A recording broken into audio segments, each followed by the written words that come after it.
बिस्मिल्लाहिर्रहमानिर्रहीम अस्सलाम वालेकुम। आज का हमारा टॉपिक है बायोलॉजी। स्टूडेंट्स, प्रीवियस क्लासेस में बायोलॉजी की डेफिनेशन कुछ इस तरह से थी। Scientific study of life is called biology, यानी ज़िंदगी का साइंसी मुतालिया बायोलॉजी कहलाता है।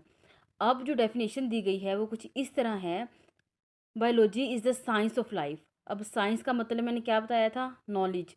तो बायोलॉजी क्या है, ज़िंदगी का इल्म। ज़िंदगी के बारे में जो इल्म है वो हम किस ब्रांच में पढ़ते हैं, वो हम बायोलॉजी में पढ़ते हैं। बायोलॉजी का वर्ड दो ग्रीक वर्ड्स से ड्राइव किया गया है, बायोस एंड लोगोस। बायोस का मतलब होता है लाइफ और लोगोस का मतलब होता है स्टडी। तो डेफिनेशन क्या बनेगी, स्टडी ऑफ लाइफ।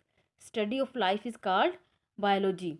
स्टूडेंट्स, ये बात आपने याद रखनी है, ये चीज़ एमसीक्यू में भी पूछी जा सकती है कि biology is derived from which language. तो आपको पता होना चाहिए ग्रीक। आपने इसका आंसर ग्रीक लगाना है। The term biology comes from two Greek words bios and logos. अब बायोलॉजी में हम लिविंग ऑर्गेनिजम्स की किन किन चीज़ों को देखते हैं। इसमें हम लिविंग ऑर्गेनिजम्स के स्ट्रक्चर्स को देखते हैं, फंक्शंस को और इंट्रैक्शंस को देखते हैं। सबसे पहले हम स्ट्रक्चर्स की बात कर लेते हैं, जैसे हार्ट है, इसी तरह किडनीज़ हैं, आइज़ हैं, ईयर्स हैं, और इसके अलावा इनके फंक्शंस को भी देखते हैं।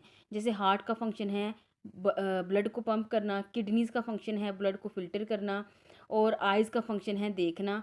और इंट्रैक्शंस यानी ताल्लुक़, लिविंग ऑर्गेनिज्म का अपने इन्वायरमेंट के साथ क्या ताल्लुक़ है। या हम यूं भी कह सकते हैं कि लिविंग ऑर्गेनिजम्स का एबायोटिक फैक्टर्स यानी नॉन लिविंग थिंग्स के साथ क्या ताल्लुक़ है। जैसे हमारा वाटर के साथ क्या ताल्लुक़ है, एयर के साथ क्या ताल्लुक़ है, टेम्परेचर और सॉइल के साथ क्या ताल्लुक़ है। इन तमाम चीज़ों को हम बायोलॉजी में डिस्कस करते हैं। यही लिखा है, it explores the structures, functions and interactions of living things. अच्छा बच्चे, अगर आपको बायोलॉजी की डेफिनेशन आ जाए तो आपने बायोलॉजी से लेके इंटरेक्शन ऑफ लिविंग ऑर्गेनिजम्स यहाँ तक लिखना है। अब बायोलॉजी को समझने से हमें क्या हेल्प मिलती है, ये हम कह सकते हैं बायोलॉजी का स्कोप क्या है। Understanding biology help us to address issues related to health, food and environment. यानी बायोलॉजी को समझने से हमें क्या हेल्प मिलती है, ये हम कह सकते हैं बायोलॉजी को समझने का क्या फ़ायदा होता है। हम इन्वायरमेंट, फूड और हेल्थ से रिलेटेड तमाम इश्यूज़ को एड्रेस कर सकते हैं। Biology offers a fascinating journey of discovery. Biology एक दिलचस्प सफ़र की पेशकश करती है।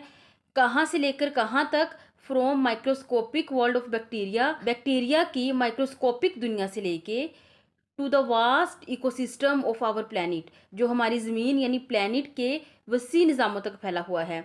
यानी बायोलॉजी का इल्म एक छोटे से ऑर्गेनिज्म बैक्टीरिया से लेकर तमाम इकोसिस्टम तक फैला हुआ है। बायोलॉजी इन तमाम ऑर्गेनिज्म को, इन सब को समझने में हमारी मदद करती है। So students, this is all about today's lecture. If you have any question, do write your question in comment section. Allah Hafiz.